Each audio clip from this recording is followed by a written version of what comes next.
Under Plum Lake by Lionel Davidson. 12, the Anemone Palace. Can I just say it's fantastic? It's true, but what's the use? The palace at Egonia is so fantastic there are no words for it. He told me the style had always been the same, but every few thousand years they rebuild it. And this one was due for rebuilding now because it was 9,000 years old. All the materials of the world were in it. There were rooms built of diamond and of ruby. Also, it was enormous. The whales looked ordinary because it was so enormous. It had a stalk over 100 yards across, and I don't know how high, except it was over half a mile. And the rooms were in the stalk.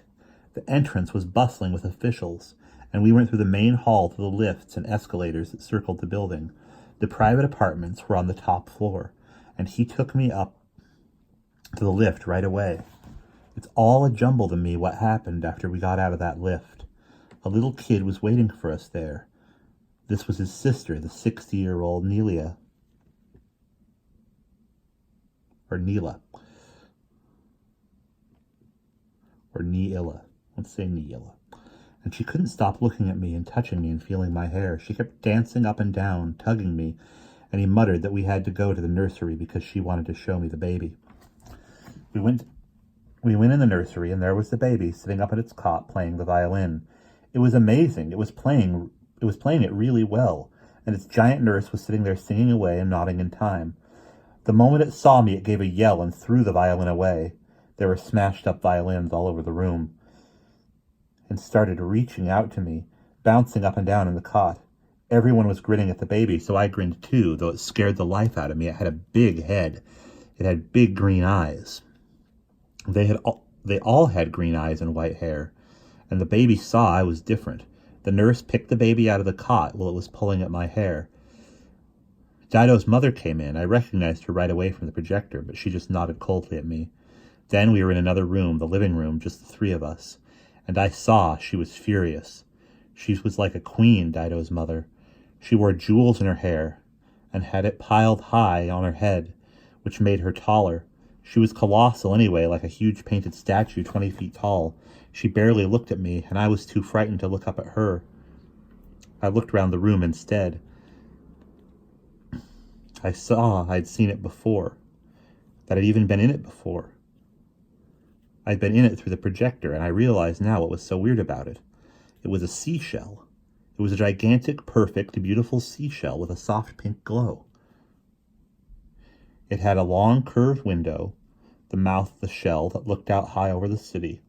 Through the shell of the ceiling, you could see the tentacles flickering above. Dido spoke English, so I'd understand. And she answered him the same way.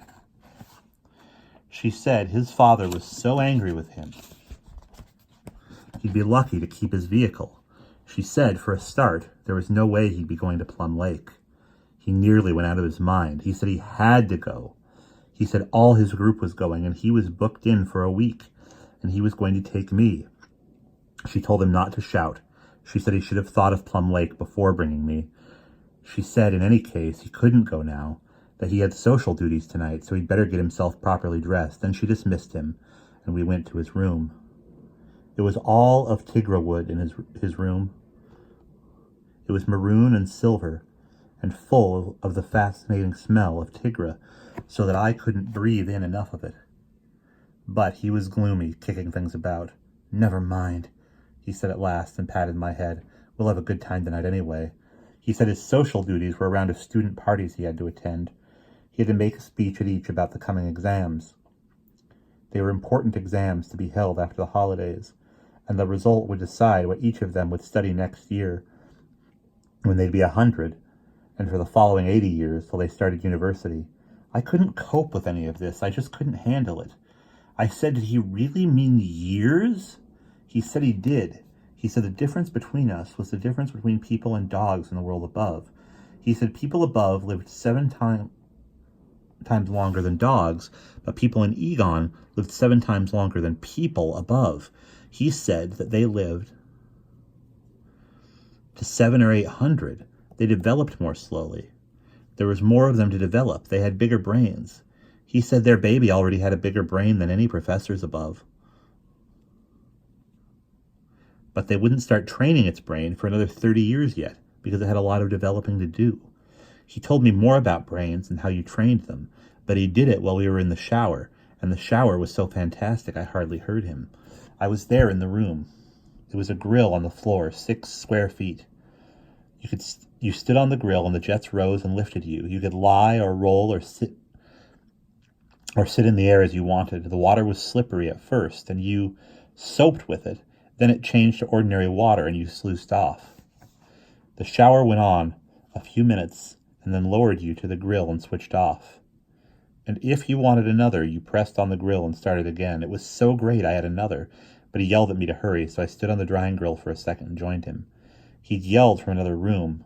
His walk-in wardrobe had 50 or 60 sets of purr-songs in there, on hangers. He had racks of tights and shoes. He said in the evening you wore tights and shoes. He chose a silver purr-song for himself with green tights, and a yellow one for me with blue tights, and shoes for us both with silver buckles. I thought I looked crazy, but the whole evening was crazy. It was the first time I went out in Egon. It was the first time I saw how they lived, or tasted their food. It was the first time I hit anyone of 99. And that is the end of part 12.